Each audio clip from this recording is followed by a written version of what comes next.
Okay, for the next step, you're going to draw angular shape, and this time when you're using straight lines, you need to be using a tool, which is a ruler.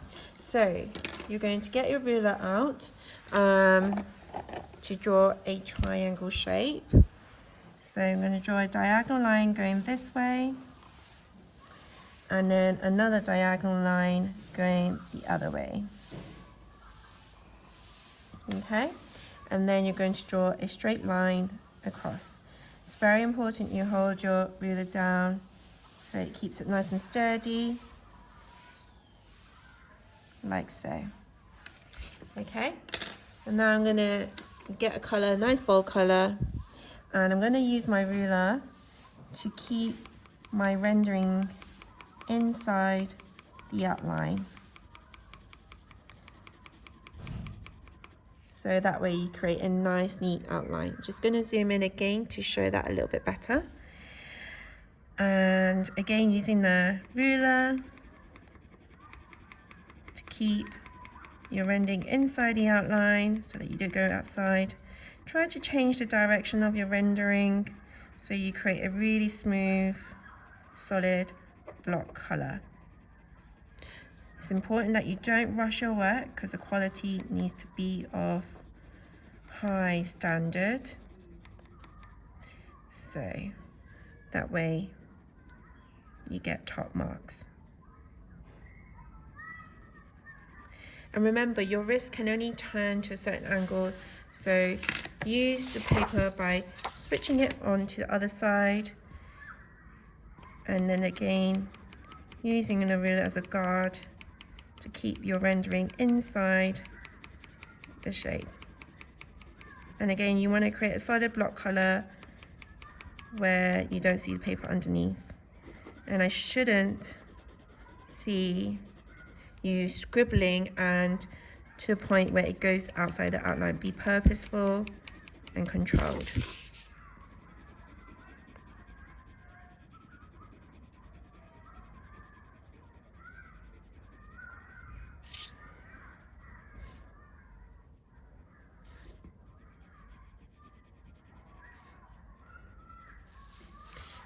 Okay. I'm going to give you a minute to do that now. You can pause the video now.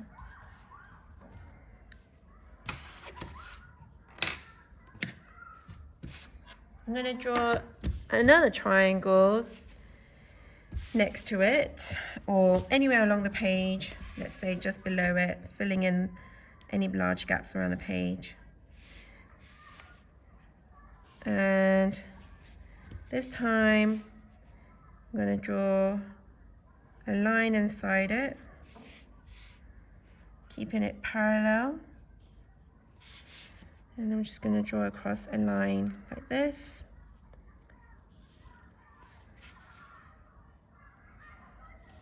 Hold your ruler still when you're drawing straight lines. Like this. And again, you can use the ruler to help you draw inside the line.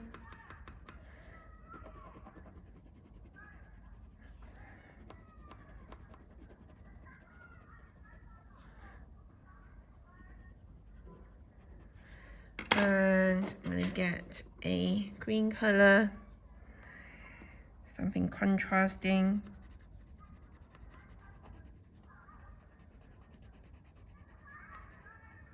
Make sure you press down with a bit of pressure and create a solid block color. Turn your paper over because your wrist can only move in a certain angle.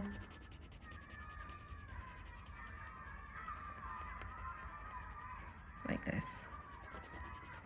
You've got 1 minute to create this outcome, like so.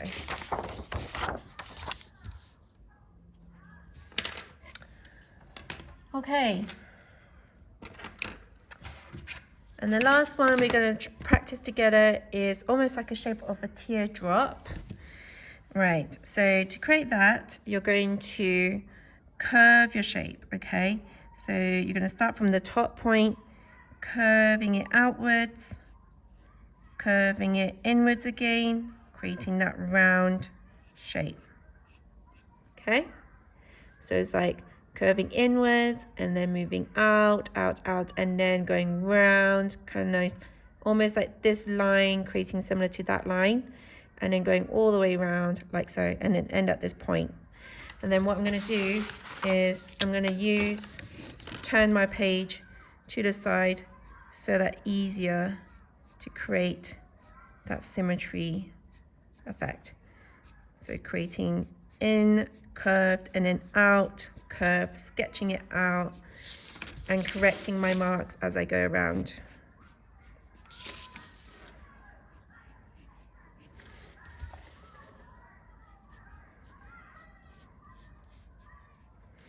And then the next bit, you want to create some curved lines, like so. And then you're going to apply solid block color, adding some pressure, using circular motion to go outside the outline, neat and controlled, like so. And use some of this color again. Overlap that line so you don't see the outline that you've drawn out. And again, the solid block color shouldn't show the direction of your pencil marks that you're going. So that's why it's important to change the direction using circular motion when you're rendering, so it creates a nice smooth solid block color. Also adding a little bit of pressure to your rendering skills as well.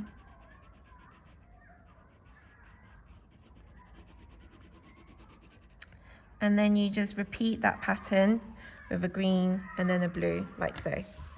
Okay.